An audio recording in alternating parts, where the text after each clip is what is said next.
नमस्कार. संवाद प्रतिवाद या आमच्या विशेष कार्यक्रमामध्ये आपल्या सगळ्यांचं मनापासून स्वागत. गेले जवळपास 1.5 महिना संवाद प्रतिवादमध्ये आपण जे एपिसोड करतोय त्या सगळ्याचा एक बेस आहे तो म्हणजे कोरोना. कोरोनामुळं कोणकोणत्या व्याधी उद्भवतात, त्याच्याबद्दल ते आजार कसे गंभीर बनू शकतात, मग त्याच्यासाठी काय औषधं घेतली पाहिजेत, आपली इम्युनिटी पॉवर म्हणजेच आपली रोगप्रतिकारक शक्ती कशी वाढवली पाहिजे, कोरोनामुळं मानसिकतेवरती कसा परिणाम झालेला आहे, कोरोना नंतरचं जग कसं असेल, कोरोनामुळं आर्थिक स्तरावरती कसे परिणाम होणार आहेत, अशा अनेक विषयांवरती आपण बोललेलो आहे.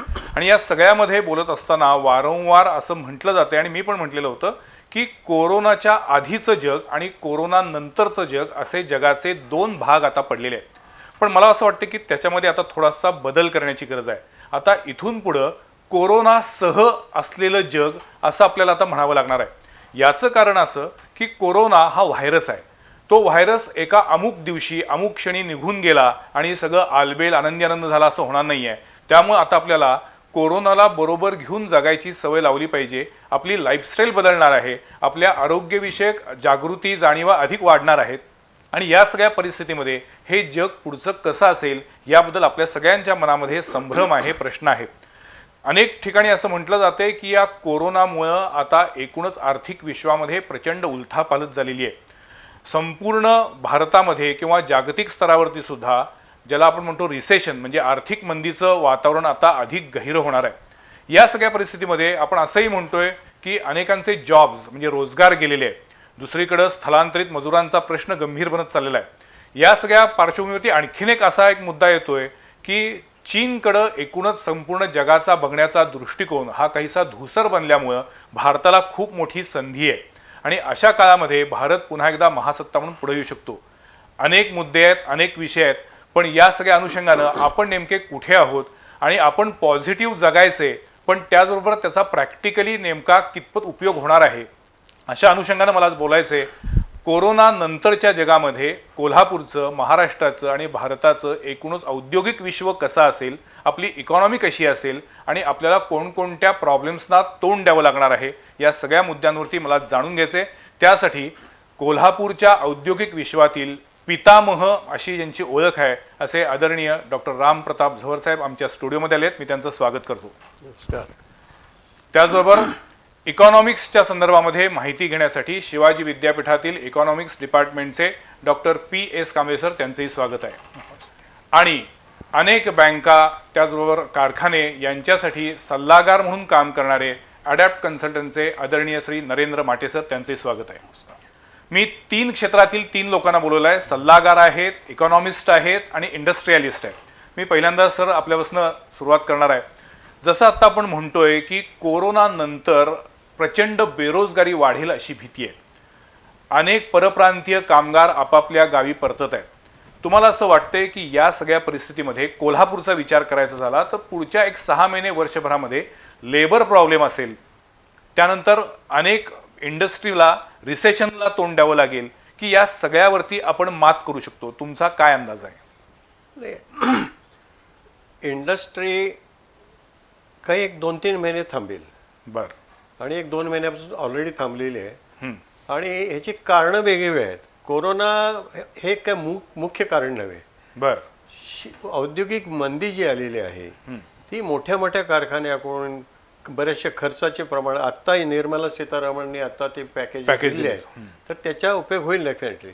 पण मूळ कोरोना हे काय कारण आहे का असं नाही. कोरोना इथं आहे आणि तिथं नाही असं नाहीच आहे. सगळीकडेच आहे कोरोना. आणि you have to live with corona. बरोबर. You have to live with म्हणल्याप्रमाणे आपला कोरोना हा व्हायरस आहे त्यामुळे तो आज आहे उद्या नाही असं नाहीच आहे. बरोबर. त्यामुळं आपल्या कोल्हापूरमध्ये सुद्धा आता बरेचसे कामगार तुम्ही थवेचे थवे जाताना बघितले असतील. न्यूजमध्ये दाखवत आहेत. प्रत्यक्षात आम्ही बघून आलो तिथे. नाही, गेल्या 4 दिवसामध्ये जवळपास कोल्हापूर जिल्ह्यातून 7,500 कामगार गेलेले आहेत आणि अजून जवळपास 10,000 कामगार जाण्याच्या तयारीत आहेत. हे कामगार आहेत कुठले? मूळ तिकडचे इकडे मजुरीसाठी आले. उत्तर प्रदेश, बिहार, पश्चिम बंगाल. आपापल्या घरी आम्ही त्या कामगार विचारलं का जाते हो? नाही इधर थोड़ा डिस्टर्ब लगता है, उधर जा क्या करेगा? हम खेती करेंगे. आता तिथं त्याचे भाऊबंद आहेत फॅमिली ती खेती करतेच की. ह्याला कुठं काय हा बोजाच होणार आहे तिथे. आज ना उद्या तो परत इथं येणारच आहे. बर परिस्थिती सुधारली. आता कोरोनाचं भय जे आहे थोडं इकडं तिकडं हे गेल्यानंतर हे सगळे मंडे परत येणार. पण परत येल्यावर आता जागा आहे की नाही हा प्रश्न आला. इंडस्ट्रीमध्ये एक मोठा चेंज होणार आहे. म्हणजे कामगार जर बरेचसे गेलेत, ऑटोमेशन वाढणार आहे. बरोबर. ऑटोमेशन वाढणार आहे. आणि ऑटोमेशन म्हणजे आता ऑलरेडी मशीन टूल करणारी माणसं आहेत, त्यांच्याशी आमचं चर्चा चालू आहे की बा हे एका माणसावर 3 मशीन कसे चालतील, बर इफिशियन्सी वाढवायची, माणसांची ऑटोमेशन वाढवायचं, प्रोसेस काय बदलता येईल का. ओके. त्याची सगळे आता इंजिनिअरिंग दृष्ट्या हे चालू आहे आणि ते करावंच लागेल. राईट. त्याला अल्टरनेटिव्ह नाही. सगळी माणसं परत येतीलच असं नाही. परत आले तरी आता ते राहतीलच असं काही नाही. आणि घ्यायची कशाला परत. लोकल लोकांना चान्स देऊया की आता. पण लोकल लोक कामगार म्हणून येतील असं वाटते का. काय आहे, इलाज नाही. आता लोकल सुद्धा त्यांना ठीक आहे, काम कमी करतात, इच्छा नसते काम करायची तेवढी. बरोबर. हे जे ते काम करण्यासाठी आलेले असतात. बरोबर. हे लोकल माणूस काम करण्यासाठी आलेलं नाही. काम कमी, राजकारण जास्त, तुम्ही बोलावं, कार्यकर्ता म्हणून जास्त काम. बोलवत म्हणून आलोय आम्ही. हो. पण आम्हाला हे पगार पाहिजे, आम्ही एवढंच काम करणार तेवढं हे. पण शेवटी काय आहे, you have to live with it. You have to live with. म्हणून त्याला automation is the only solution. अच्छा. इंजिनिअरिंग इंडस्ट्रीमधलं सांगतो मी तुम्हाला. ऑटोमेशन आहे. मटेरियल हँडलिंगमध्ये ऑटोमेशन पाहिजे. जागोजागी क्रेन्स बसवायला पाहिजे. तुम्हाला हे करायला पाहिजे. उचलाउचलीचे हे बिहारी लोक जे काम करत होते, फोडायचं काम करत होते, तुम्हाला प्रेस आणावं लागेल फोडायसाठी. हे स्लॅब फोडायसाठी लागेल. म्हणजे माणसांचा वापर कमी आणि यंत्रांचा वापर जास्त होईल अशी, आणि ही प्रोसिजर आता ऑलरेडी कोल्हापूर सारख्या ठिकाणी पण सुरू झालेली आहे. चालूच आहे. आणि पण तुम्ही मगाशी म्हणताना मला असं बोललात की मुळात हे मंदीचं संकट हे केवळ कोरोनामुळे नाहीये. कोरोनामुळे, कारण का कोरोना यायच्या अगोदर सुद्धा टाटा मोटर मंदी होती. अशोक लेलँडचे 5 कारखाने 15 दिवस बंद होते. गाड्या तयार झाल्या, खपत नाहीत गाड्या. अशी परिस्थिती होती. मुळात कोल्हापूर हे आपलं बरंचसं ऑटोमोबाईल सेक्टरवरती अवलंबून आहे. ऑटोमोबाईल आहे आणि ट्रॅक्टर सेक्टरवर. अच्छा. आता जॉन डिअर सारखे जे लोक आहेत की नाही, जॉन डिअर आहे, एस्कॉट्स आहेत, सोनालिका आहे, ह्या लोकांचे ट्रॅक्टर पार्ट्स आपण इथं तयार करतो. ओके. आणि जॉन डिअर आता बरंचसं मोठ्या प्रमाणावर ट्रॅक्टर करणार आहे आणि नाही मॉडिफाईड ट्रॅक्टर होणार आहेत. अच्छा. आणि ॲग्रिकल्चर बेस असल्यामुळे त्यांना कारखाने चालू करायला परवानगी दिलीच आहे. हो, बरोबर. ॲग्रिकल्चर बेस असल्यामुळे त्यांना परवानगी दिली. अजून टाटा मोटर अजून परवानगी चालू झाली नाही. त्यांनी चालू केलं नाही अजून. कोल्हापुरातले आपले कारखाने आहेत ते पूर्ण क्षमतेनं सुरू झालेले आहेत. नाही, आता किती % आता सुरू आहेत असं वाटतं? 10% कामं आहेत फक्त. बरं. आणि जेवढी कामं आहेत तेवढं सुरू होणार. आणि बंद व्हायच्या अगोदर, लॉकआउटच्या अगोदर स्टॉक पडला होता. तो स्टॉक गेल्यानंतर मग दुसरं तयार होणार. अच्छा. आता फाउंड्री असून आमची फाउंड्री आता उद्या सुरू होणार. बरं. गेल्या 10 दिवसानंतर आम्ही जुना स्टॉक होता तो करून घेऊन पाठवला. अच्छा. फाउंड्री नवं प्रोडक्शन आता उद्यापासून सुरू होईल. एकदा सुरू केली की लगेच थांबू शकत नाही. बरोबर. फर्नेसेस असतात. बरोबर. त्यामुळे असं काय आत्ता चालू केलं बटन दाबलं असं नाही. ते मी परत तुमच्याकडे येतो. मला आता कांबळे सर तुमच्याकडे यायचंय. आता ज्या पद्धतीनं झवर साहेब म्हटले की निर्मला सीतारामन यांनी किंवा पंतप्रधान मोदी यांनी 20 लाख कोटी रुपयांचं पॅकेज जाहीर केले, त्याच्याबद्दल आता पुन्हा वेगवेगळे वाद सुरू झालेले आहेत की हे 20 लाख कोटीचं पॅकेज म्हणजे केवळ भूलभुलैया आहे. काय झालंय की आजकाल समर्थक आणि विरोधक हे पूर्वी फक्त राजकीय पक्षांकडे होते, आता ते जनतेमध्ये पण तयार झालेले आहेत. आणि त्यामुळे सोशल मीडियामुळे झाले असं की जो तो आपापलं मत अतिशय अग्रेसिव्हली मांडतो आणि प्रत्येकाला वाटत असतं की माझंच मत अंतिम आहे. एक अभ्यासक म्हणून, अर्थशास्त्राचे अभ्यासक म्हणून मला तुम्हाला विचारायचे की खरोखर 20 लाख कोटीचं पॅकेज जे सरकारनं जाहीर केले हे आपल्या सध्याच्या अडचणीवरती पुरेसा उपाय आहे का? सर्वात प्रथम म्हणजे निश्चितपणे याचा अनुकूल परिणाम हा अर्थव्यवस्थेच्या पुनरुज्जीवनावरती होणार आहे. बरं. कारण त्याचं जे ब्रेकअप आहे तो ब्रेकअप असा आहे की स्मॉल मीडियम एंटरप्राइजेसला एक शेअर आहे, शेती आणि शेतीपूरकांना एक शेअर आहे, तो नॉन बँकिंग फायनान्शियल कॉर्पोरेशनचा काही फॅसिलिटीज दिलेल्या आहेत. ह्या सगळ्या आहेत आणि प्रत्येकाचं अलोकेशन केलेलं आहे, त्याची डिटेलिंग जवळपास आलेले आहेत. यामध्ये फक्त या पॅकेजकडे जर आपण बघितलं तर यामध्ये प्रामुख्यानं क्रेडिट सप्लाय, कर्ज पुरवठ्याचा जो भाग आहे त्यामध्ये वाढ घडवून आणण्याचा प्रामुख्यानं प्रयत्न यामध्ये केलेला आहे. बरं. त्यामुळं पॅकेजेस हे सप्लाय साईड, पुरवठा कसा सुधारता येईल, पुरवठ्यामध्ये कशी आपल्याला सुधारणा करता येईल, हा हेतू त्यामध्ये आहे. पण आताची जर परिस्थिती आपण बघितली, सर मला मगाशी म्हणाले की अगोदरच स्लो डाऊन होतं, हो. स्लो डाऊन होतं, त्यामध्ये हा कोरोनाचा प्रभाव झाला हो. आणि त्यामुळे हे संकट अधिक गरह झालं. कारण अगोदर घसरणीची अवस्था होतीच आणि अचानक हे संकट आल्यामुळे, लॉकडाऊन झाल्यामुळं मग त्याचं गांभीर्य वाढत गेलं. ती घसरणीची आधीची कारण काय होती? त्यामध्ये जीएसटी, नोटाबंदी, होय. इथून सगळी कारण आहेत. तिथून ती सुरुवात झाली. जगामध्ये पण घसरणीची अवस्था आली, त्याचा पण परिणाम झाला आणि ती स्थिती आपल्या देशामध्ये होती तेव्हाच हे कोरोनाचं संकट आलं आणि लॉकडाऊनमुळे मग त्याची तीव्रता वाढत गेली. आणि त्यामुळे ही जी पॅकेजेस तुम्ही जे म्हणालात, निश्चितपणे ते उपयोगी ठरणार आहेत, पण पुरवठा सुधारण्यासाठी. कोणत्या सेक्टरला ती अधिक महत्वाची ठरलेली यामध्ये packages? सगळ्यात महत्व जे त्यांनी दिलेलं आहे सरकारनं, ते स्मॉल मीडियम मायक्रो एंटरप्राइजेस, बरोबर. त्याला प्रायोरिटी दिले आणि त्याचबरोबर शेती आणि अलाइड ऍक्टिव्हिटीज, ऍग्रिकल्चर आणि अलाइड, या दोन्हींना लॉयन शेअर असं म्हणेन, सिंहाचा वाटा हा त्यांना दिलेला आहे. पण यामध्ये एक अजून गोष्ट आपण त्याकडे बघायला पाहिजे, ती अशी की ही सगळं इम्प्लिमेंटेशन व्हायला, त्याची अंमलबजावणी व्हायला थोडासा वेळ लागेल. बरोबर. आपलं इलेक्ट्रिकल मेकॅनिकल कसं असतं, स्विच ऑन केला की लगेच लाईट चालू होतो, स्विच ऑफ केला की लाईट बंद होतो, तसं हे होणार नाही. त्याच्या प्रोसेसेस, त्याचा कायदा, त्याचे डिटेल्स, त्याच्या अंमलबजावणी, ह्याला काही वेळ, ज्याला आपण गेस्टेशन पिरियड असं म्हणतो, तो लागेल आणि त्यामुळे सुधारणा व्हायला वेळ लागेल. अनेक लोकांचं असं म्हणणं आहे की 20 लाख कोटींचा आकडा हा भूलभुलैया आहे, ही निव्वळ धुलफेक आहे. प्रत्यक्षामध्ये 3.5 लाख ते 4 लाख कोटीच्या पुढे फिगरच जात नाहीये.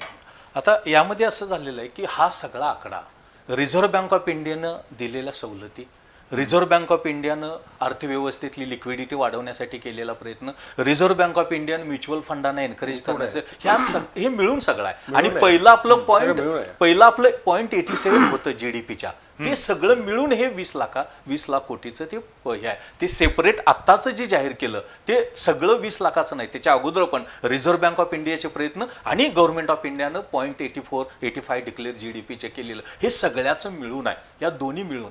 आता गरज काय आहे? गरज असं आहे की आपल्याला अर्थव्यवस्थेमधली ही जी स्लोडाऊन किंवा मंदी सदृश परिस्थिती आहे, ती फक्त पुरवठ्यामध्ये सुधारणा करून सुधारणार नाही, मागणीच्या दृष्टीनं सुधारणा करायला पाहिजे. कारण ही नुसती सप्लाय ड्रिव्हन नाही, डिमांड ड्रिव्हन पण आहे. आणि त्यामुळे डिमांड ड्रिव्हन साठीचे जे प्रयत्न आवश्यक होते ते आजपर्यंत फारसे दिसत नाही. कांबळे सर, मी तुमच्याकडे येतो परत. आता मी जाणार आहे नरेंद्र माटे यांच्याकडं. माटे साहेब, गेली जवळपास 30 वर्ष तुम्ही कोल्हापूर आणि महाराष्ट्राच्या इंडस्ट्रीशी निगडीत आहात, बँकिंग सेक्टरशी निगडीत आहात आणि एकूण अनेक कारखान्यांचे प्रोजेक्ट रिपोर्ट तुम्ही बनवून दिलेले आहेत. तुम्हाला मी सल्लागार म्हणून यासाठी बोलवलेलं आहे की गेली काही वर्ष एकूण इकॉनॉमी स्लोडाऊन होती आहे, याबद्दल सगळ्यांचं एकमत आहे. पण अशा वेळेला कोरोनाचं संकट आल्यानंतर तुम्हाला असं वाटतं का की हे संकट हे संधीमध्ये रूपांतरित करण्यासारखं आहे? कारण सुरुवातीला मी म्हटलं त्यानुसार की ज्या पद्धतीनं चीनकडे बघण्याचा संपूर्ण जगाचा दृष्टिकोन हा त्यांच्याकडे एक संशयाच्या नजरेने बघितलं जाते, तर अशावेळी भारताला त्याचा फायदा होणार आहे का? तुम्हाला काय वाटतं? नक्कीच होणार आहे. त्याच्यात 3 पैलू आहेत. पहिला पैलू म्हणजे असा की आपण सांगितलं की चायनाबद्दल इतर लोकांचं मत बदललं आहे. त्याच्या तपशिलात न जाता 1000 अमेरिकन कंपन्या चायनातनं बाहेर पडायचं ठरवलं आहे. त्यातल्या 2 कंपन्या ऑलरेडी बाहेर पडल्या आहेत, ॲबोटेज लॅबॉरेटरीज आणि मेट्राटिल म्हणून आहे. दुसरं 500 जॅपनीज कंपन्या बाहेर पडणार आहेत. त्याच्याकरता जॅपनीज गव्हर्नमेंटने 2.2 अब्ज डॉलर्स हे त्यांच्या कंपन्यांना मदत देऊ केली आहे. जॅपनीज बाहेर पडायकरता त्यांना मदत देण्याकरता. साऊथ कोरियन कंपन्या बाहेर पडतात. ही एका बाजूला वस्तुस्थिती आहे. दुसऱ्या बाजूला त्याच्यामध्ये असं आहे की मग ते बाहेर पडल्यावर कोणाकडे जाणार, मग भारताकडे काय येणार, त्याची काही कारणमीमांसा आपण जर केली तर भारताची असलेली लोकशाहीवरची निष्ठा, ह्याच्यामुळे लोकशाहीतनं बाहेर जाणार नाही आणि जो प्रॉब्लेम चायनाबरोबर इतर देशांना झाला तो भारतात होणार नाही, ही गॅरंटी इतर देशांना वाटते. तुम्ही जो मुद्दा म्हणताय, बरोबर त्याच मुद्द्याच्या आधारे काही दिवसांपूर्वी इथे दैनिक सकाळचे संपादक श्रीराम पवार आले होते. त्यांचं असं म्हणणं आहे की हे आपण केवळ फक्त आशावादी दृष्टिकोनातून बघतोय. प्रत्यक्षामध्ये भारतामध्ये इन्फ्रास्ट्रक्चर, पॉलिटिकल इंटरफेरन्स हा इतका आहे की त्यामुळे या सगळ्या कंपन्या आपल्या भारतामध्ये येतील चायनामधनं निघून, हे स्वप्नरंजन ठरेल. बरोबर आहे. आता याच्यात 3 अँगलने बघायला पाहिजे. पहिली गोष्ट की भारतात काय येणार, दुसरं म्हणजे आपले भारतात इंजिनिअरिंग आणि इतर फील्डमध्ये असलेली क्षमता. अच्छा. तिसरा मुद्दा त्याच्यामध्ये असा आहे की म्हणजे हायड्रॉक्सिनच्या टॅबलेट्स 120 देशांना पुरवल्या आहेत. त्याच्यामुळे जगामध्ये भारताविषयी प्रचंड गुडविल निर्माण झालेली आहे, बर ही वस्तुस्थिती आहे. बर चौथा मुद्दा की आता भारतीय सरकारने त्यांना रेड कार्पेट सारख्या बऱ्याच गोष्टी देऊ केलेल्या आहेत. 1000 कंपन्यांना भारत सरकारने ऑलरेडी कॉन्टॅक्ट केलेला आहे की तुम्ही आमच्याकडे, आम्ही तुम्हाला हे देऊ, ते देऊ, सवलती देऊ वगैरे असं. हा मुद्दा फार महत्त्वाचा आहे. आता दुसरी गोष्ट याच्यामध्ये बघितलं तर मार्केट आहे का, अगदी स्पेसिफिक उदाहरण देऊन तुम्हाला सांगितलं. BBC न्यूजचे आकड्यांचा मी बेसिस घेऊन सांगत आहे. आज 70% मॉल आपलं हे मास्क भारतातले हे चायनात नाही आहेत. बरोबर. आज 80% PPE पर्सनल kits, हो. प्रोटेक्शन इक्विपमेंट्स ही चायनात त्यात नाही नाही आहेत. येत. आपण केलं प्रचंड मोठी तिथे डिमांड आहे. आज व्हेंटिलेटर्स, त्याचा आकडा माझ्याकडे एक्झॅक्ट नाही, ती परदेशात नाही आहेत. त्याच्या पण मग या सगळ्या परिस्थितीमध्ये एकीकडे पंतप्रधान म्हणतायत की आत्मनिर्भर होऊया, पण या अशा संकटाच्या काळात सुद्धा आपल्याला चायनावरती अवलंबून राहावं लागते. त्यामुळे पंतप्रधानांच्या आव्हानाची खिल्ली उडवली जाते. नाही, तसं नाही आहे. जे लोक शहाणे आहेत त्यांनी ऑलरेडी त्याचा बोध घेतला. कोल्हापुरातलं उदाहरण घ्यायचं, मेनननी व्हेंटिलेटर सुरू केलेत मॅन्युफॅक्चरिंग. किती लोकांनी मास्क बनवायला ऑल ओव्हर इंडिया सुरू केलं. हो, अगदी इचलकरंजी पासून कोल्हापूर हो, अगदी. स्वतः सुरू झाली. परवाच मोदी साहेबांनी सांगितलं की पूर्वी आपल्याकडे PPE होत नव्हते, आता आपल्याकडे 2 लाख PPE प्रतिदिनी होत आहेत भारतात. म्हणजे जे शहाणे लोक आहेत, सुज्ञ लोक, शहाणे म्हणणार सुज्ञ, त्यांनी यातनं बोध घेऊन ऑलरेडी सुरू केलेलं आहे. दुसरी गोष्ट याच्यामध्ये त्याने असे काही हायलाइट्स केले एरिया की जिथे भारत आपण निर्यात करू शकतो, जो आता चायनाचा होल्ड आहे. अच्छा. एक म्हणजे टेक्स्टाईल आणि लेदर, दुसरं म्हणजे त्यांनी सांगितलं की मोबाईलचे पार्ट्स, तिसरं सांगितलं ऑटोमोबाईल पार्ट्स, जे भारत आपलं कोल्हापूर करता फार मोठी संधी आहे. आपल्याला फार वेगळं करायचं नाही, ऑटोमोबाईल पार्ट्स आहे. त्यानंतर चौथी संधी त्यांनी त्याच्यामध्ये सांगितले की आपल्याला मेडिकल इक्विपमेंट्स, हो, मेडिकल इक्विपमेंट होण्याची प्रचंड संधी आहे. आता संबंध जगामध्ये या मेडिकल इक्विपमेंटला मागणी प्रचंड वाढलेली आहे. आणि काही किट्स आणि काही गोष्टी या चायनातनं गेलेल्या, या चुकीच्या गेल्यात म्हणा किंवा सबस्टँडर्ड गेल्यात, त्याच्यामुळे त्या परत पाठवल्या गेल्या आहेत. अच्छा. दुसरी गोष्ट याच्यामध्ये की आपल्या लोकांनी, काही सुज्ञ लोकांनी ऑलरेडी अपॉर्च्युनिटी घेतली की ऑक्सफर्ड युनिव्हर्सिटीने जे सुरू केलेलं आहे, त्यांची लस ते म्हणतात की ते आता त्यांनी ट्रायल सुरू केल्यात, माकडांवरती ट्रायल सक्सेसफुल झाल्या, आता त्यांनी माणसांवर सुरू केलं आहे. आणि ते जर लवकर झालं तर त्याचं ऑलरेडी आपली पुण्यातली एक कंपनी जी आहे त्यांनी ऑलरेडी त्यांच्याशी कॉन्ट्रॅक्ट केले, 4 कोटी टॅबलेट्स दरवर्षी पुरवणार ते. त्याचप्रमाणे इस्रायलमध्ये त्यांनी जी डिफेन्सचं त्यांचं जे मेडिकल रिसर्च आहे, त्यांनी एक लस शोधून काढली. त्याच्याकरता त्यांची बोलणी एक भारतीय कंपनी आणि एक US कंपनी, दोघांची त्यांची बोलणी चालू आहेत. म्हणजे ह्या ज्या 2 गोष्टी आहेत, म्हणजे तुमच्या दृष्टीनं या संकटामध्ये सुद्धा संधी आहे. प्रचंड. आता त्या संधी प्रत्यक्ष इम्प्लिमेंटेशन कशा होतात हे आपल्याला बघावं लागेल. काय आहे, माणसानं आशावादी जरूर असावं. आपल्याकडे होतं काय, आपण आपली धारणा कायम ठेवली असती, एक तर पूर्ण नकारार्थी, निगेटिव्ह, सगळं वाईटच आहे किंवा सगळं खूप छान आहे. या दोन्हीच्या मध्ये येऊन प्रॅक्टिकल लेवलला आपल्याला विचार करून जगलं पाहिजे आणि तसं काम केलं पाहिजे. याच्यात सरकार देखील बरीचशी मदत करते. ते काय करते त्याकडे मी तुमच्याकडे येतो. पण आता फाउंड्री इंडस्ट्री हा कोल्हापूरचा आपल्या पाया आहे, बेस आहे. तर या सगळ्या संकटाच्या काळामध्ये कोल्हापूरच्या दृष्टीनं बोलायचं झालं तर फाउंड्री इंडस्ट्रीला अपॉर्च्युनिटीज आहेत की पुन्हा अजून काही काळ अडचणींचा सामना करावा लागणार आहे. कारण पुन्हा आपली फाउंड्री इंडस्ट्री ऑटोमोबाईल सेक्टरशी रिलेटेड आहे आणि ऑटोमोबाईल सेक्टरमध्ये रिसेशन आहे असं गेल्या 5 वर्षापासून बोललं जाते. तर या सगळ्या पार्श्वभूमीवरती कोल्हापूरचं फ्युचर काय असेल? एक foundry industry is a basic industry. त्यामुळं फक्त ऑटोच नाही आहे, तर ट्रॅक्टर चालतात, आणखीन कुठल्याही सगळ्या ठिकाणी फाउंड्री लागते. त्यामुळं आपल्याला काय करायला पाहिजे कोल्हापूरच्या लोकांना, त्यामुळे आपली मॅन्युफॅक्चरिंग इंडस्ट्री जी आहे त्याच्याबद्दल आपण अजून बोलत नाहीये. मॅन्युफॅक्चरिंग इंडस्ट्री जे आपले मशीन शॉप्स आहेत किंवा अन्य बाकी ठिकाणची फाउंड्री जोडून मशीन शॉप आहे. हो, फाउंड्री जोडूनच मशीन शॉप असतं. मशीन शॉप नुसतं चालत नाही. बरोबर, त्याला कास्टिंग बेसिक दिलंच पाहिजे. बेसिक बरोबर. बेसिक कास्टिंगचा बिझनेस कोल्हापुरात जास्त आहे, सगळ्यात हायेस्ट म्हणजे कोल्हापुरातच आहे. आणि इथून एक्सपोर्ट सुद्धा हल्ली बराच मोठ्या प्रमाणात होतो त्याचा. आणि इथं ऑटो आणि ट्रॅक्टर आणि मग बाकीच्या डिफेन्सला जातात, ह्याला जातात, निरनिराळे प्रकार आहे त्याच्यामध्ये, भरपूर मोठा स्कोप आहे. पण हा डिपेंडंट आहे फाउंड्री बिझनेस. आपण या गव्हर्नमेंटनं दिलेल्या जे काही 20 लाख कोटीचं पॅकेज आहे त्याच्यामध्ये त्याचा फायदा कोल्हापूरच्या इंडस्ट्रीला काही होणार आहे का? त्यांनी सहा 6 लाख कोटी काहीतरी त्या इंडस्ट्रीसाठी MSME साठी दिलेत. हो. आता MSME साठी दिलेत हो. आता MSME काम कोणाचं करणार? पुन्हा मोठ्या लोकांचं. कंपन्यांचं. मोठ्या लोकांचं. बरोबर. मग मोठ्या लोकांचं चाललं तर MSME ला काम मिळणार आहे. MSME ला आज पैसा नाही म्हणून काम थांबलेलं नाहीये. यांनी पॅकेज दिले मदत म्हणून, ठीक आहे, पण ऑर्डर्स पाहिजे. ऑर्डर्स पाहिजे. ह्याच्यात काही नाहीये सीतारामनच्या ह्याच्यामध्ये. कारण जोपर्यंत गडकरी साहेब मगाशी म्हणून गडकरी साहेबांनी जोपर्यंत सांगितलं की बघा इन्फ्रास्ट्रक्चरमध्ये आम्ही एवढे खर्च करणार, हे करणार, रस्ते बांधणार, विमानतळ बांधणार, हे पोर्ट्स बांधणार, पोर्ट बांधणार, हे बांधणार, हे केल्यानंतर काय काय होणार आहे? सगळी इक्विपमेंट लागणार आहे, ट्रक्स लागणार आहे, JCB लागणार आहेत, मॅनपॉवर लागणार आहे, ट्रॅक्टर लागणार आहेत, वाहतूक करायला लागणार आहेत, पुन्हा एक्स्केवेटर्स लागणार आहेत. बरोबर. हे सगळं रस्ते करायचे म्हणजे काय साध्या गोष्टी. हो. आणि मॅनपॉवरही तेवढीच लागणार आहे. म्हणजे सगळ्या इकॉनॉमीला चालना मिळणार आहे. पण हा पैसा जाणार कुठे? पैसा प्रत्येकाच्या खालच्या वर्गाच्या खिशात येणार. कॉन्ट्रॅक्टर आहे, मजूर ठेवणार, मजुराच्या खिशात येणार ना. मजूर एवढे लागले म्हणल्यावर पैसा सगळ्या मजुराच्या खिशात आला, त्याची क्रयशक्ती वाढली. हो बरोबर.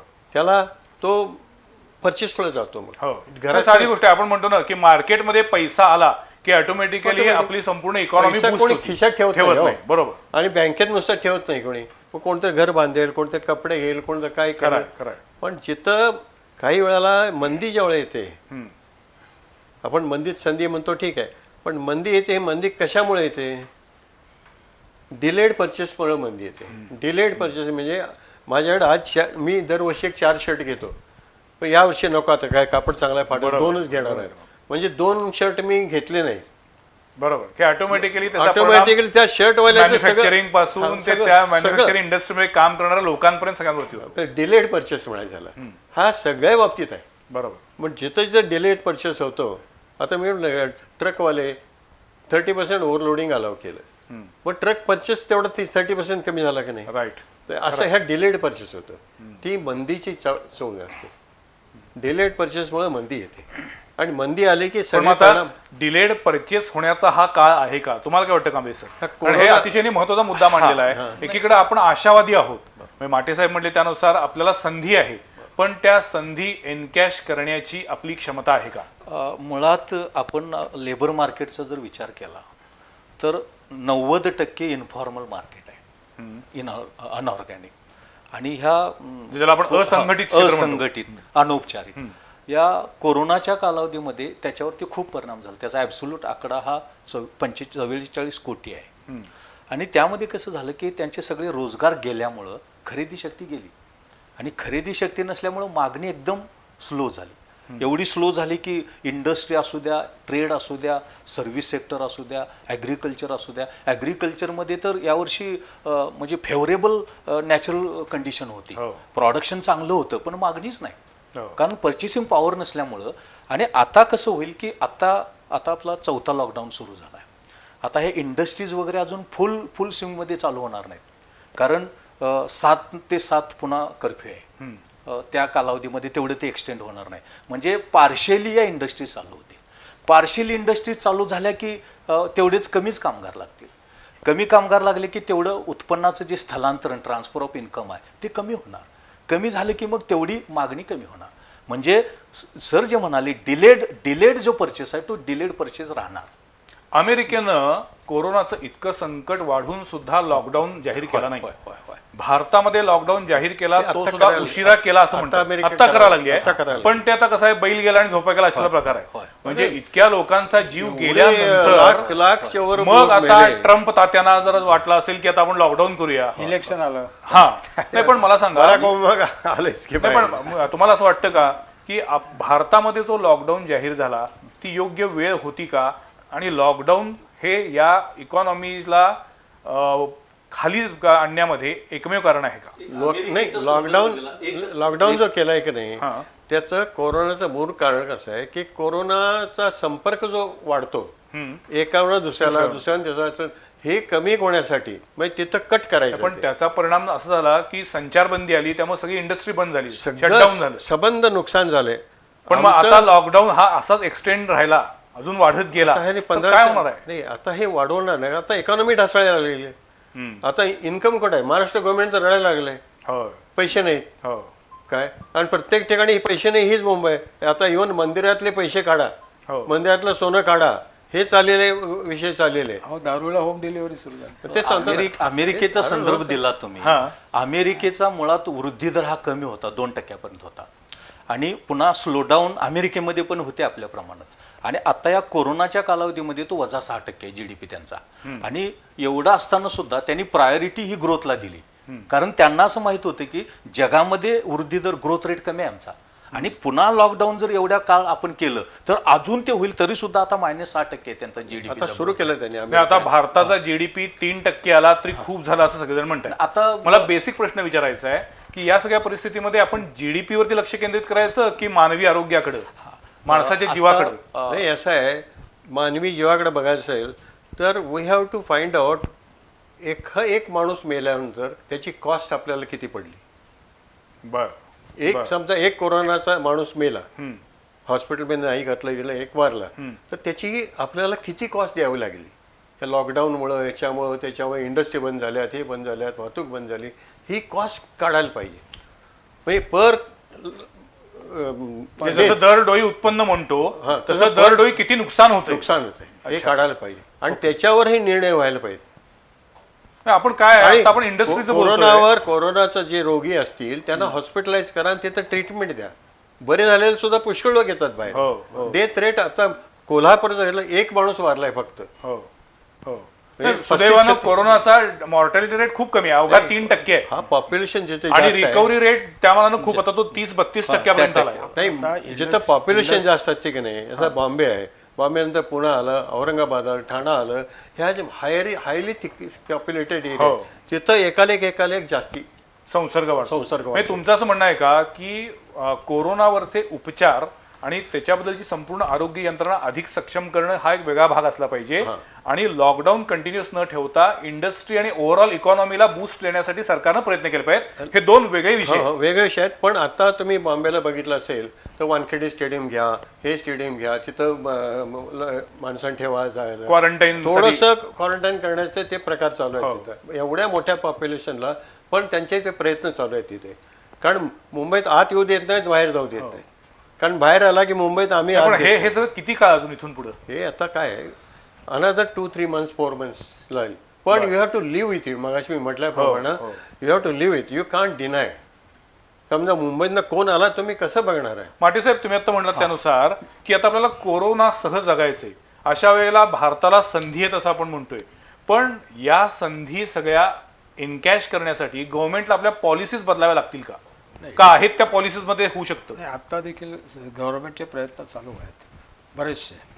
त्यांनी गव्हर्नमेंटने एक ते 1000 कंपन्यांना कॉन्टॅक्ट केला आहे. गव्हर्नमेंटने परवा जो निर्णय घेतला की 200 कोटी. आपण काही भाजप समर्थक नाही आहात, आपण अभ्यासक म्हणून आपण बोलतोय. अगदी मी कुठल्याही पार्टीचं नाही, बरोबर. गव्हर्नमेंटने जे 200 कोटीपर्यंत जे टेंडर्स आहे त्याला ग्लोबल टेंडरला बंदी आणली. याचा अर्थ भारतीय लोकच टेंडर भरू शकतील, हे एक मार्केटला. दुसरी गोष्ट, ॲज ऑन टुडे अमेरिकेमध्ये 90% गोष्टी इम्पोर्ट होतात चायनातनं. ओके. भारतामध्ये 52% वस्तू चायनात ते इम्पोर्ट होते. आता ह्या दोन्हीवर जरी कॉन्सन्ट्रेट केलं, भारताच्या बाहेर मागणी आहे भरपूर. ही 52% जे आता आपले प्रॉडक्ट जे चायनातनं येत आहेत ते आपली इंटरनलच मागणी आहे. आणि पण आपली भारतीयांची मानसिकता बदलत नाही ना. आपण अजूनही चायनाच्या वस्तू स्वीकारतोय, घेतोय. काही ठिकाणी सोशल मीडियातनं त्याच्याबद्दल आता यायला लागले की चायनाच्या वस्तूंवर बहिष्कार घाला, पण तेही सगळ्यांना मान्य होत नाही. टिकटॉक पासून आपण असंख्य गोष्टी, इव्हन असंही म्हणत जाते स्वस्त आहे, तो स्वस्त आहे, सहज अवेलेबल आहे, अवेलेबल आहे आणि क्वांटिटी सगळ्या गोष्टी आहे. आता जगाला हे लक्षात आलेलं आहे की सगळ्या गोष्टी स्वस्त असल्या तरी not at the cost of person. ज्यावेळेला ही एवढी माणसं लाखांनी मरतायत जगात, त्यावेळेला जी अँटी चायना वेव्ह निर्माण झाली, ही सर्वात मोठी संधी आहे भारताला. कारण दुसरी कुठली मोठी असं एक देश नाहीये की जो असं काही सप्लाय करू शकेल. आणि आपल्याकडे सुदैवाने चांगले स्किल्ड मॅनपॉवर आहे आपल्याकडे. आपण जीडीपीकडे बघताना आपला एक आर्थिक दृष्टिकोन आहे फक्त जीडीपीकडे बघण्याचा. आपण असं म्हणालो की जीडीपी आणि आरोग्य ह्याकडे लक्ष द्यायला पाहिजे. पण अजून एक घटक महत्वाचा आहे आणि तो म्हणजे नैसर्गिक साधन सामग्री आणि पर्यावरण. कारण तुमचा आज आपल्याला माहिती आहे ग्लोबल वॉर्मिंग आहे, क्लायमेट चेंज आहे आणि जी नैसर्गिक साधन सामग्री ती वेगानं त्याचा ऱ्हास आणि संपत चाललेला आहे. आणि कार्लसन नावाचा एक एन्व्हायरमेंटल इकॉनॉमिस्ट आहे, त्याने असं सांगितलं की दी सायलेंट स्प्रिंग नावाचं पुस्तक लिहिलं. त्याने असं सांगितलं की तुम्हाला नुसतं आर्थिक प्रगतीकडे नुसतं ग्रोथकडे बघून चालणार नाही, पण त्याच वेळेला नॅचरल रिसोर्स कॉन्झर्वेशन आणि प्रिझर्वेशन आणि एन्व्हायरमेंटल प्रोटेक्शन आणि क्वालिटी मेंटेन याचा पण विचार करायला पाहिजे. Sustainable- त्याचा ज्याला आपण सस्टेनेबल डेव्हलपमेंट असं म्हणतो. म्हणजे सस्टेनेबल डेव्हलपमेंट म्हणजे आर्थिक वृद्धीचा पैलू आहेच, पण त्याचबरोबर नैसर्गिक साधन सामग्री, पर्यावरणाची गुणवत्ता याचा पण इकडे पण लक्ष द्यायला पाहिजे. शेवटी पर्यावरणाची गुणवत्ता ढासळली की आरोग्य ढासळतं. आणि नैसर्गिक साधन सामग्री आजच आपण संपवली, भविष्यामध्ये अनेक पिढ्या जन्माला येणार, त्यांचा किमान उदरनिर्वाह व्हायला पाहिजे. याही दृष्टिकोनातून आपण बघायला पाहिजे. म्हणजे आता वृद्धी दर जी भाकीत झाली, आंतरराष्ट्रीय नाणेनिधीनं असं सांगितलं की आपला GDPचा ग्रोथ रेट हा 1.9% असेल, 1.9%. तर आता मुडीज नावाची एक एजन्सी आहे, त्याने असं सांगितलं पहिल्यांदा तो 0.6% असेल, आणि आता लेटेस्ट फोरकास्टिंग त्यांचं आलंय की ते 0 असेल असं. बापरे. पण आपण नुसतं आर्थिक वृद्धी त्याच्याकडे बघून चालणार नाही आपल्याला इथून पुढे असं मला आर्थिक वाटतं. वृद्धी नुसतं बघून चालणार नाही, आरोग्य पण बघायला पाहिजे. आणि मला असं वाटतं की आरोग्याबरोबरच खूप महत्वाचं नैसर्गिक साधन सामग्री आणि पर्यावरणाची गुणवत्ता. आता मी एकदम कॉमन जे प्रत्येक माणसाच्या मनातले प्रश्न आहेत त्याबद्दल बोलूया. बऱ्याच जणांना वाटेल ही चर्चा आपली खूप वर्ण निघाली असं वाटेल. मला अगदी जे सामान्य माणसाच्या मनातले प्रश्न आहेत त्याच्याबद्दल तुमच्याकडनं जाणून घ्यायचे. कदाचित तुमची तिघांची वेगवेगळी मतं असतील. मला पहिल्यांदा विचारायचं आहे, इथून पुढच्या काळामध्ये नोकऱ्या जातील, बेरोजगारी वाढेल, हे जे भाकीत होतं याच्याबद्दल काय वाटतं तसं नाही होणार आपल्याला? कसं आहे की थोडा काळ रोजगार निर्मिती कमी होणार, कारण अजून फुल स्विंगनं चालू झालं नाही. आणि फुल स्विंगनं चालू झाले की रोजगार निर्मिती होणार. पण यामध्ये अजून एक गोष्ट आहे की ही सगळी रोजगार निर्मिती इन्फॉर्मलमध्ये असणार. आता इथून पुढच्या कालावधीमध्ये फॉर्मल सेक्टरचे जे अस्तित्व आहे ते कमी कमी कमी होत जाणार. ठीक आहे. आता हे रोजगार जो प्रश्न आहे की नाही, हा कामगार वर्गाशी निगडीत आला. तर कामगार आता आपण बघतो ना, हजारोच्या संख्येने बाहेर निघून गेले. का? ही मंदीचं वातावरण एक आलं. जोपर्यंत उद्योगधंद्याला चालना मिळत नाही तोपर्यंत ह्या गोष्टी घडणारच आहेत. मग त्यात कोरोनाची भर पडली म्हणापात, पण कोरोनामुळेच हे झालंय असा हा विषय नाही आहे. कारण ही औद्योगिक मंदी जी आहे, औद्योगिक मंदी झाली की सगळ्या गोष्टी बिघडतात, आणि त्या बिघडल्या की त्याला आवरता येत नाही. म्हणजे मग रोजगार कमी होत जाणार का? कमी जाणार. कमी होत कारण जोपर्यंत इन्फ्रास्ट्रक्चर खर्च वाढत नाहीत, आपले इन्फ्रास्ट्रक्चर सुधारत नाही, रस्ते रेल्वे हे सुधारत नाही, तोपर्यंत कामगार काम काय देणार? अच्छा. कोरोनाच्या या पुढच्या काळामध्ये आपलं ओव्हरऑल जे काही देशाचं बजेट आहे हे बजेट कोलमडून जाईल आणि सगळ्याच सेक्टरना आता पॅकेजची गरज आहे. म्हणजे पूर्वी शेतकऱ्यांची आपण कर्जमाफी म्हणत होतो, आता सगळ्यांचं असं म्हणणं आहे की आम्हाला ह्याच्यातून काही ना काहीतरी सरकारनं मदत करावी. या सगळ्या पार्श्वभूमीवरती भारताची इकॉनॉमी ही पुढच्या 2 वर्षामध्ये, आपण काही फार नको 2024 पर्यंत बोलू, आपण पुढच्या 2-3 वर्षामध्ये काय असेल असं तुम्हाला वाटतं? ग्रोथ असेल की खाली? 2020 ते 2021 ह्याच्यात ग्रोथचा रेट नक्कीच कमी होणार आहे, कारण तो जगात सगळ्याच देशांमध्ये कमी होणार आहे. जर आपण या सगळ्या संधीचा विचार केला, म्हणजे आता भारत सरकारही प्रयत्न करते, इंडस्ट्रियलिस्टनी देखील म्हणजे उद्योजकांनी देखील त्यात लक्ष घालून बघितलं, कुठल्या प्रॉडक्टला काय डिमांड आहे ते केलं तर 21-22ला सुधारणा होईल. 22-23 पासून आणखी पुढे सुधारणा होत जाईल. आपल्याला काय वाटतं? मुळात म्हणजे ही गोष्ट खरी आहे की ह्या कोरोनाच्या कालावधीमध्ये आपल्या देशाचं जे नुकसान झालं ते 4% ऑफ GDP झालेलं आहे, आणि कितीतरी लाखो क्रोर्स ऑफ रुपीजमध्ये ते आलेलं आहे. इथून पुढच्या कालावधीमध्ये की 21-22 नंतर आपला वृद्धी दर 8% पुढे पाहिजे, तेव्हा आपण तो जो लॉस झालेला 8% पुढे हे मला वाटतं आणि की त्यामुळं खूपच आपण आशावादी आहोत. त्यामुळं लॉस भरून येणार. तो पण लॉस ते- शक्यता कमी आहे. आणि त्यामुळं आपल्या विकास वृद्धीचा दर कमी राहिला तर हा लॉस भरून काढायला वेळ लागणार, तेवढी पुढं वर्षी ती जाणार. आणि तुम्ही म्हणाला तसं अजून ते फुल स्विंग मध्ये चालू नाही.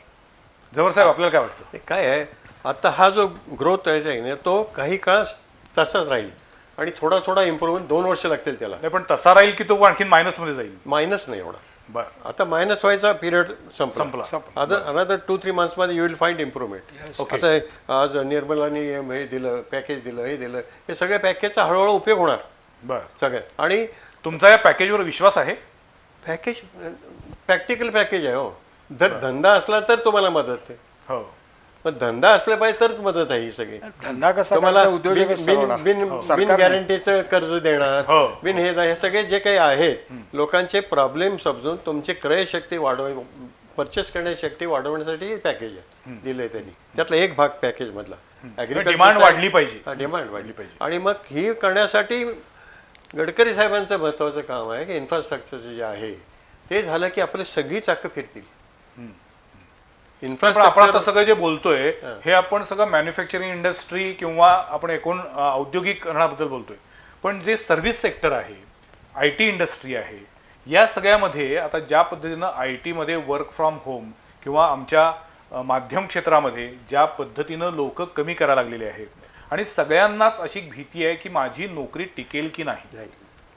म्हणजे एकीकडं लेबर मिळणार नाही ही भीती आहे, म्हणजे लेबरची टंचाई किंवा तुटवडा जाणवेल असं वाटते, आणि दुसरीकडं जे ऑफिसर लेवलला किंवा जे बुद्धिवादी म्हणून काम करतायत त्यांना सतत अशी भीती आहे की आपल्याला नोकरी राहणार नाही, टिकेल का नाही. टिकेल का नाही. ही जी काही विसंगती आहे ही विसंगती भरून येण्याची काही चिन्ह आहेत का? विसंगती भरून येणार. अगदी तुम्ही बघितलं आय टी मधलं तुम्ही आता फारच इथे पॉझिटिव्ह आहे. आहे. चांगली गोष्ट आहे. आयटीच्या क्षेत्रातले कारण याच्यात आय टी क्षेत्रातलं मी हा. बघितलं, कोल्हापुरातील काही लोक जे कोल्हापुरात बसून अमेरिकेची कामं करतायत. पण अमेरिकेमधल्या भारतीयांच्या अनेकांच्या नोकऱ्या गेलेल्या आहेत. गेलेत अगदी मान्य आहे, कारण त्याने भारतात येऊन त्याने ऍप्लिकेशन काय ते बघितलं नाही. आज पुण्यातली एक कंपनी मी स्वतः बघितलं, कोल्हापुरात 20 वर्षापूर्वी आली होती. फाउंडीला रिलेटेड त्याने त्यावेळेला आय टीचे काही सॉफ्टवेअर केली, पण ती इतकी महाग होती की ती विकली नाही गेली. आता त्याने त्याचे डिमांड आणि त्याच्याप्रमाणे परवडणारी किंमत, आपण या दोन्ही गोष्टी विचार केला, हा जो बॅलन्स साधण्यासाठीचा जो विचार आहे तो भारतीयांमध्ये आहे का? तर तो आता येणारच आपोआप. करावा लागेल. करावं लागणार. अच्छा. See necessity is a mother of invention Right. म्हणतात. ते नॅचरल कोर्स आहे तो आणि येणारच. Productivity is a mother of prosperity. Yes. तुम्हाला पुढे यायचं असलं तर जगामध्ये हे आता लोकांना रिअलाइज झालेलं आहे. आणि ही करोनामुळे प्रचंड मोठी संधी आहे भारताला, कारण अँटी चायना जी वेव आलेली आहे त्याच्यात आपल्याला फार मोठ्या संधी आहेत. पण चायना या सगळ्या परिस्थितीमध्ये गप्प बसेल? आणि चायनाला तेही त्यांची इकॉनॉमी वाढवण्यासाठी ज्या पद्धतीनं त्यांनी त्यांच्या सगळ्याच आता व्यापार उद्योगावरती त्यांची कमांड आहे. आता असं ते आहे, कमांड आहे, बाजारपेठ राखायला प्रयत्न करणार. करणारच. कमांड आहे, सगळं मान्य आहे. सगळ्या देशांनी ठरवलं की आज चायनाकडनं गुड्स घ्यायचे नाही. चायना काय करू शकतो? पण हे असं ठरवलं जाईल का? मला पण असं वाटतंय आता नसा आफ्रिका एवढं डेव्हलप नाही. आफ्रिकन कंट्रीजने ऑलरेडी डिक्लेअर केला आम्ही चायनात घेणार नाही. एशिया आपलं युरोपियन युनियनने ऑलरेडी ठराव केलाय की त्यांना प्रत्येकाने वाटते चायनावरती कोरोना कमीत कमी त्यांनीच पसरवलाय. हो, तो आहेच त्याच्याबद्दल. हा, आणि त्याच्यामुळे- आता काल परवा आपण त्याच्यामुळे- पुन्हा म्हणले की हो. त्यांनी तो त्यांच्या लॅब मध्ये तयार केला आणि ते कोरोनाचे विषाणू आणि आता मारायचा त्यांचा प्रयत्न हे केला. PPE आणि हे सगळं खपण्यासाठी खपण्यासाठीच. बस खपण्यासाठी त्यांनी हो, बायो. नाही, हे आता जगापुढे आलेलं आहे.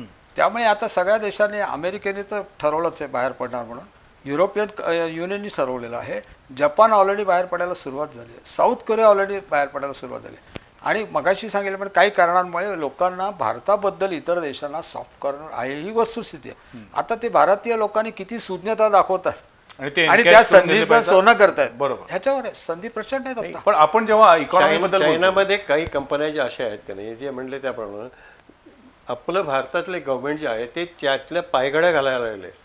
तिथल्या कंपन्या चायनामध्ये बाहेरच्या असलेल्या जपानीज असो ज्या त्या सगळ्या इथं याव्यात. तुम्हाला पाहिजे ते फॅसिलिटी देतो, टॅक्स देतो, हे देतो, सगळं देतो.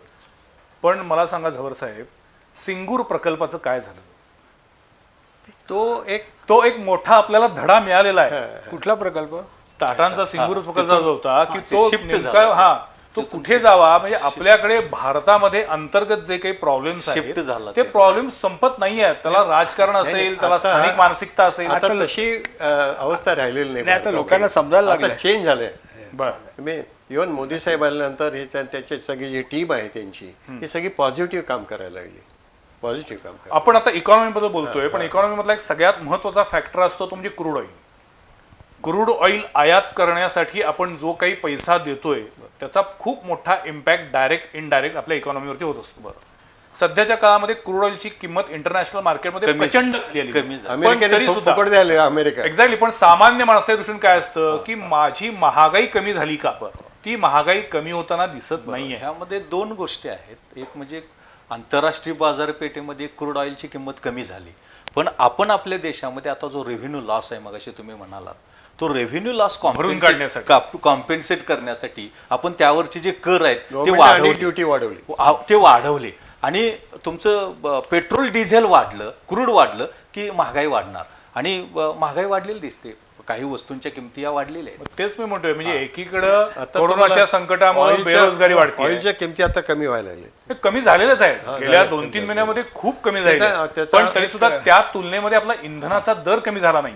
तर एक नाही, गोष्ट मी- लक्षात घ्या, महागाई वाढली म्हणजे ही वाईट साईन नाहीये, चांगली साईन आहे. साहेब, हे तुमचा जो आपल्यासाठी, growth rate- नाही पण ग्रोथ जो सर्वसामान्य हातावरचं पोट असलेला माणूस आहे त्याच्या दृष्टीनं महागाई वाढली की जगायचं कसा प्रश्न आहे. हातावरच्या पोटवाल्याला देखील 20 वर्षापूर्वी काय पर डे मिळत होते, आज किती मिळत आहेत. तुम्हाला रेट ऑफ इन्कम तुमचं proportionate natural वाढलं growth आहे. पाहिजे आणि ते वाढत असलं तर महागाई वाढणं हे चांगलं चिन्ह आहे, कारण जशी इकॉनॉमी तुमची डेव्हलप अरे होते. बापरे. नाही, इन्फॉर्मल याच्यामध्ये क्षेत्रामध्ये काम पटतंय का करणारा बघा? जो कामगार आहे आणखीन त्याच्या एक दृष्टीने विषय महागाई असा- परवडणारी नाही, नवीन कारण त्याला development जे मिळणारा आहे- पगार आणि वस्तूंच्या किमतीमध्ये आणि होणारी वाढ यामध्ये नाही, फार आपल्याकडे मोठी मुळात तफावत देशामध्ये असते. जी विषमता आहे, हो. आर्थिक विषमता, हो. म्हणजे श्रीमंताकडे श्रीमंती खूप. आणि गरीब हा अधिकारी गरीब होत चाललेला हो. आहे. 2019 तर ही विषमता संपण्याचं काही आता चिन्ह नाही. 2019 चा आकडा ग्लोबलायझेशन आहे. आल्यापासून अमेरिकेत सगळीकडे हेच आहे, विषमता वाढत चालली आहे. पण ती चांगली नाही ना, पण नाही, ती. ही चुकीचीच गोष्ट आहे. 2019 पण चा याच्यावर वेगळे आकडा प्रकार आहे. पाहिजे. आपल्या देशामध्ये 1% कुटुंबांकडे 73% संपत्ती उत्पन्नाचा हिस्सा केंद्रित आहे. बरोबर. आता आपण मूळ विषयाकडे येऊया, भरपूर वेळ झालेला आहे. मला शेवटी फक्त एवढंच विचारायचं आहे की कोरोना नंतरच्या जगामध्ये भारताचा एकूण संपूर्ण जगामध्ये रोल काय असेल, तो पॉझिटिव्ह असेल, आहे असा राहील की निगेटिव्ह असेल? एकेका वाक्यात आपण आपली मतं किंवा आपलं उत्तर सांगा. हा डेफिनेटली पॉझिटिव्ह असेल, Okay. कारण ही एक संधी आहे म्हणा, किंवा असं संकट आलंय की त्याच्यावर सारखं आपलं मन चालेल आणि R&D वाढेल. अच्छा. प्रत्येक गोष्टीमध्ये R&D वाढेल. इव्हन ॲग्रिकल्चर म्हणा कसं जास्तीत जास्त उत्पादन काढता येईल हे वाढेल. फॅक्टरीमध्ये बघायची म्हणजे ऑटोमेशन वाढेल, कारण कामगार समजा कमी आहे, पण ते आहे त्या कामगारामध्ये जास्तीत जास्त उत्पादन कसं होईल हे डोकं सारखं चालू राहील. पण ही सध्या आपण संधी- बघितलं ही संधी तर झाली. भाजीपाला उत्पादक शेतकरी असेल, रिअल इस्टेट मधले असतील, इव्हेंट मॅनेजर असतील, किंवा अगदी मंडप डेकोरेटर असतील, लॉन्ड्रीवाले असतील, सगळ्यांचे रिक्षा problem वाहतूक असतील, असे असंख्य घटक आहेत. म्हणजे मला तर असं वाटते की या लॉकडाऊन आणि संचारबंदीचा किंवा कोरोनाचा फटका बसला नाही असं एकही क्षेत्र नाही. डायरेक्ट इनडायरेक्ट प्रत्येकाला प्रचंड मोठा फटका बसलेला आहे. आणि हे संकट अजून किती काळ चालेल याच्याबद्दल कुणाकडेही पिन पॉइंटेड अचूक उत्तर नाही. असं उत्तर नाही. हे 3 महिने चालेल, 6 महिने चालेल, 1 वर्ष चालेल. तर या सगळ्या परिस्थितीमध्ये तुम्हाला सगळ्यांना पुढच्या 1.5-2 वर्षामध्ये भारत हा अधिक पॉझिटिव्ह दृष्टीने पुढे गेला असेल असं वाटतंय. नक्कीच.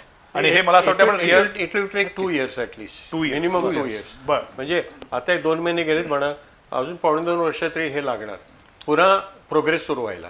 बरं. आता थोडं कमी येईल, पुन्हा आणखीन थोडं कमी येईल, पण इम्प्रूव्ह होत जाईल. 1 वर्षानंतर इम्प्रूव्ह होत जाईल. दुसरं वर्ष संपल्यानंतर पुढं जंप होईल. बरं. आणि आपल्याकडं सफिशियंट इंटेलिजन्स आहे, पॉप्युलेशन आहे, भरपूर आहे. China is going down. चायनामधले जे कारखाने आहेत ते आपण आता ओढायला लागलो इकडे. त्यामुळे या सगळ्याचा पॉझिटिव्ह परिणाम होणार आणि पुढच्या 2 वर्षामध्ये त्याला 2 कारण आहे. एक म्हणजे आमचे उद्योजक देखील हळूहळू शहाणे व्हायला, उद्योजक म्हणजे व्यापारी आणि उद्योजक दोन्ही. त्यांनाही लक्षात आलंय की आता जी ही जगातली सिच्युएशन आहे ह्याच्यात आपल्याला टिकून वर यायचं असेल तर आपल्याला शाण्यासारखं वागावं लागेल. ही पहिली गोष्ट. दुसरी गोष्ट, आत्ताच्या सरकार जी आहे, भारत सरकार, ते देखील डेव्हलपमेंटच्या दृष्टीने पुष्कळ चांगले निर्णय घेत आहेत. पॉझिटिव्ह आहे. पॉझिटिव्ह आहे. ह्या दोन्हीचा परिणाम होणार आहे आणि ही अपॉर्च्युनिटी लोकांच्या लक्षात आली. ही जर आपण सोडली संधी तर आपल्यासारखे आपण त्यामध्ये कसं असतं की जेव्हा कोरोनासारखं संकट नसतं त्यावेळी जेव्हा अर्थव्यवस्था फुल स्विंगनं चालते त्यावेळेला त्याची गती आपण अपेक्षित करू शकतो. पण आता अजून हे संकट गेलेलं नाही, संख्या वाढत चाललेली आहे. त्यामुळं मास्क वापरणं, डिस्टन्सिंग आणि पुन्हा वर्किंग आवर्स कमी करणं, त्यामुळं वृद्धीसाठी ही विकासाची जी घडी आहे ती बसायला वेळ लागणार. आणि दुसरी जसं आता झमर साहेब म्हणतात किमान 2 वर्ष. हा, आणि तुम्हाला दुसरी गोष्ट तो अशी पिरियड किती वाटतोय? की मला वाटतं 2 वर्षापेक्षा जास्त लागेल, कारण फुल स्विंगनं अजून आपण चालू केलं नाही, करू शकत नाही. हे वाढते इन्फेक्शन विचारात घेता आणि त्यामुळं लोकांचं सहकार्य, लोकांनी दक्षता घेणं आणि हे टप्प्याटप्प्यानं अर्थव्यवस्था ओपन करत जाणं, ह्यातून गती घ्यायला वेळ लागेल. मला वाटतं 2 वर्षापेक्षा अधिक वेळ लागेल, पण गती येईल. त्यासाठी मला असं वाटतं या तिन्ही मान्यवरांच्या बोलण्यातून एक गोष्ट जाणवते आहे की सध्याची परिस्थिती बिकट आहे, याबद्दल दुमत नाही, पण पुढच्या कालावधीमध्ये भारताला संधी आहे. तुम्हा आम्हाला सगळ्यांनाच या सगळ्या संकटाच्या काळामध्ये संधी शोधली पाहिजे, त्या संधीचं सोनं केलं पाहिजे आणि तशी परिस्थिती भारतावरती आता आलेली आहे. फक्त आपण ती नेमकी ओळखली पाहिजे आणि काम केलं पाहिजे. सगळंच सरकारनं केलं पाहिजे असं म्हणून आपल्याला चालणार नाही. आपल्याला स्वतःमध्ये सुद्धा बदल करण्याची आवश्यकता आहे. बऱ्याचदा होतं काय की आपल्याला स्वतःमध्ये बदल नको असतो, समोरच्यानंच सगळे बदल केले पाहिजेत असं अशी आपली अपेक्षा असते.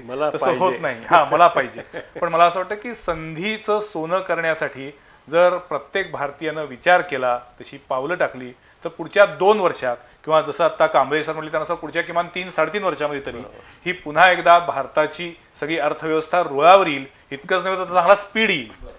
ते मला असं वाटतं की आपण रिअलिस्टिक लेवलला बोलतोय. उगीच लोकांना फक्त गुडी गुडी काही सांगायचं म्हणून आपण बोलत नाही. तटस्थपणे बोलतो. माटे साहेबांनी सांगितलं मगाशी की आपल्याला भरपूर संधी आहेत आणि चायना या सगळ्या मार्केटमधून मागं जाऊन भारत त्याची जागा घेण्यापर्यंत येईल. अहो, भारतातलं उदाहरण, आपलं कोल्हापुरातलं उदाहरण, व्हेंटिलेटर सुरू झाले कोल्हापुरात, फाउंड्री करायला लागले. मग आणखी काय उदाहरण पाहिजे?